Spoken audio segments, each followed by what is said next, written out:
Hello, my dear friends. My name is Sujay Prukait, and I am so honored to be sitting here with you today. Have you ever felt like you have spent your entire life climbing a ladder? You worked hard, you raised a family, you built a reputation, and you followed the rules.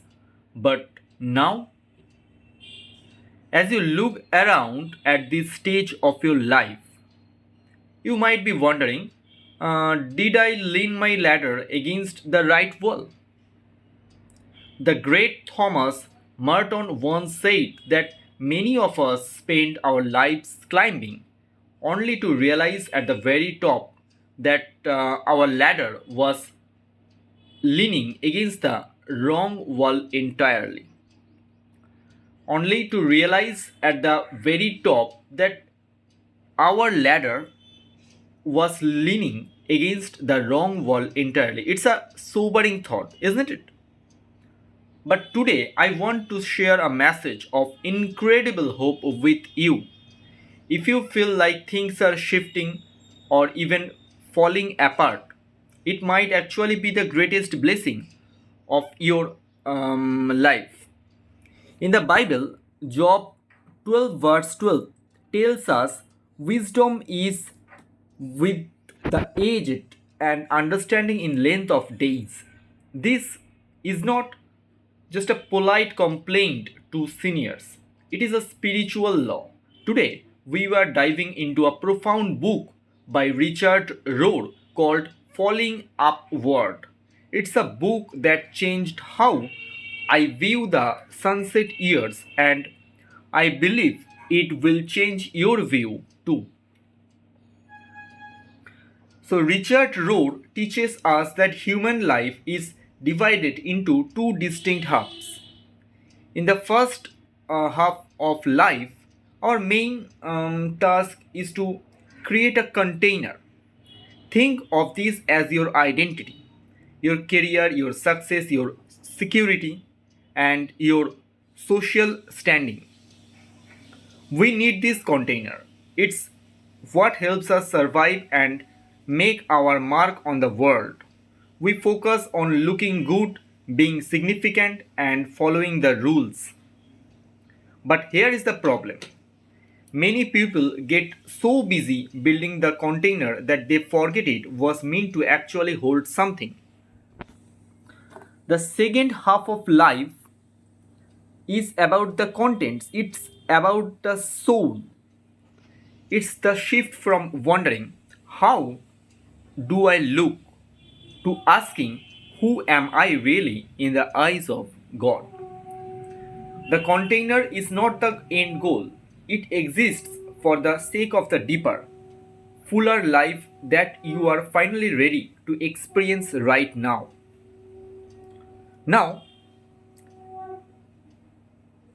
here is the part of that is hard to hear but essential to understand. Most of us don't move into the second half of life willingly. We are usually pushed. We are usually pushed. So Rohr explains that we don't embark on the further journey if it feels like we are going down. We have spent 40, 50, or 60 years going up. Why would we want to go down? Usually, it takes a falling to get us there.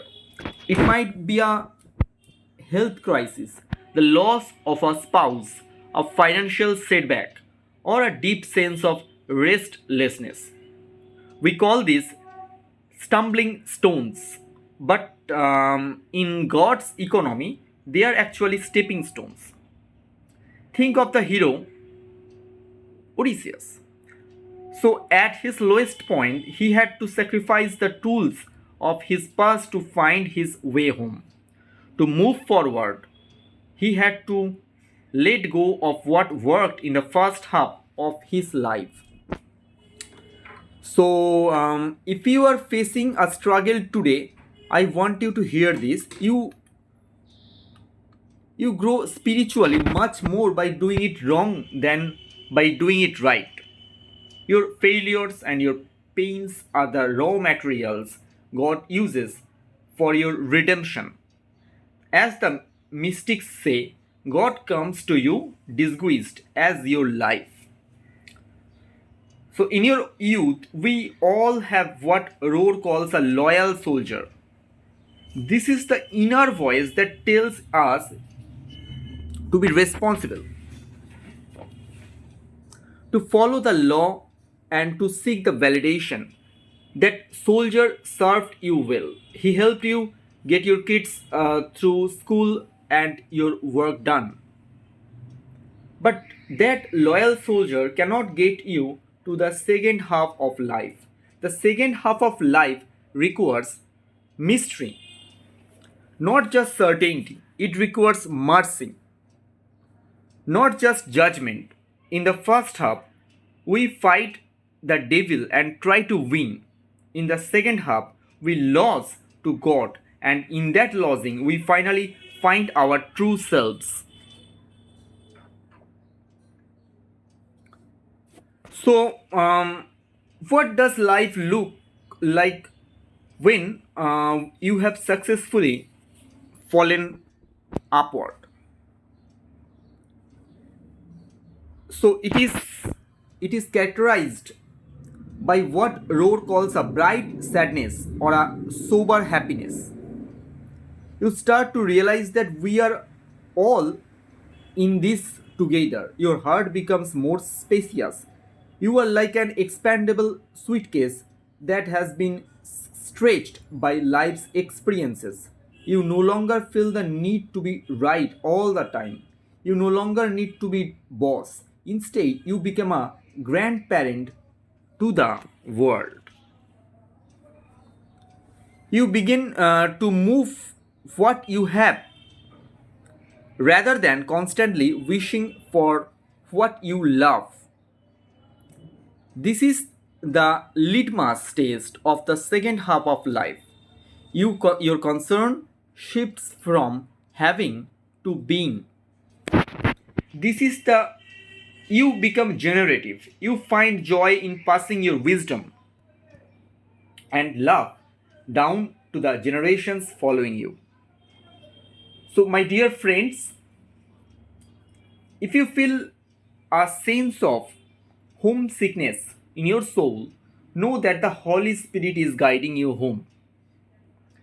Don't let the world tell you that your life is winding down. In God's eyes, you are just getting to the good part. You are writing the commentary on the text of your life. The first half was the script, the second half is you finally owning the story. Here is your educational takeaway for today.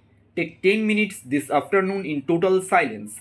Don't pray for things you want. Don't complain about your pains. Simply sit and say, Lord, help me to love what I have right now. Release your loyal soldier and embrace the mystery of His grace. You are not just getting older, you are falling upward into the very heart of God.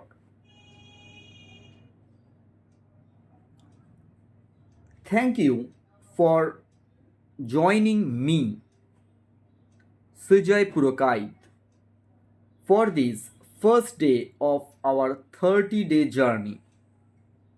Remember, your ladder isn't against the wrong wall. God is simply inviting you to climb into a room you haven't seen yet. I have a question for you to answer in the comments below. What is one rule or expectation from your younger years that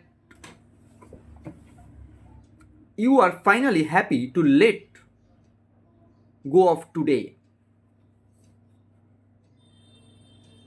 I cannot wait to read your wisdom. I will see you tomorrow for day 2.